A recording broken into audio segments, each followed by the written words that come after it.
Welcome to you in the introduction to operating system. Topic number 1।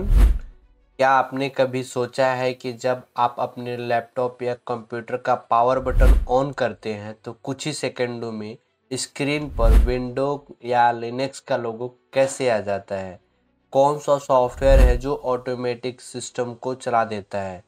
क्या ये magic है या कोई हिडन सिस्टम? सोचिए, अगर ऑपरेटिंग सिस्टम ना होता तो आपको हर काम मैनुअली करना पड़ता।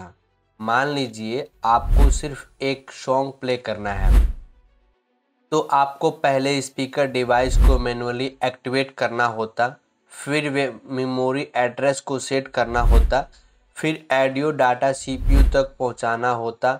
ये सब बाइनरी कोड में करना होता, 0 और 1 के लैंग्वेज फॉर्म में, और ये कमांड के थ्रू लिखा जाता। क्या ये यूज़र कर सकता है? बिल्कुल नहीं। चलिए एक छोटी सी कहानी से समझते हैं। मान लीजिए आपका घर एक कंप्यूटर है।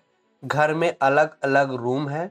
किचन को हम मान लेते हैं सीपीयू, बेडरूम को हम मेमोरी मान लेते हैं और ड्राइंग रूम को हम डिस्प्ले मान लेते हैं। अब आप यूजर उस घर का ओनर है, लेकिन अगर घर में कोई मैनेजर ना हो तो आपको इंस्ट्रक्शन सभी रूम तक पहुंचेगा कैसे? तो क्या सब ये काम सही चलेगा? शेफ खाना कब बनाएगा, लाइट कब ऑन होगा, ये सब प्रॉपर काम हो पाएगा?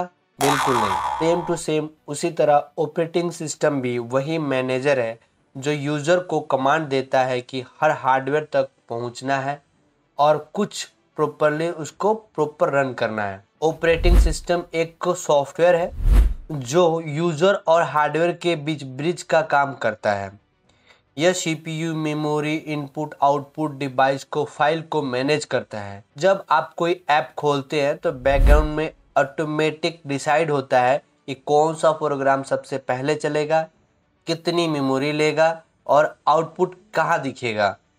एग्जाम्पल की तरफ बताऊँ आपको कि window, Linux, Mac OS, Android का जो वर्जन है इसमें आपको मिल जाते हैं। तो दोस्तों, अब आप समझ ही गए होंगे कि ऑपरेटिंग सिस्टम क्या होता है। लेकिन क्या आप जानते हैं कि हर ओएस एक जैसा नहीं होता? कुछ ओएस सिर्फ एक काम करता है तो कुछ ओएस एक साथ हजारों काम मैनेज करता है। अगले वीडियो में हम जानेंगे ऑपरेटिंग सिस्टम के टाइप्स और आगे कौन सा ओएस सबसे फास्ट होगा और सिक्योर होगा, कौन सा रियल टाइम सिस्टम में यूज होता है और कौन सा सबसे लिए आपके लिए सुटेबल होगा। हम इसे जानेंगे नेक्स्ट वीडियो में।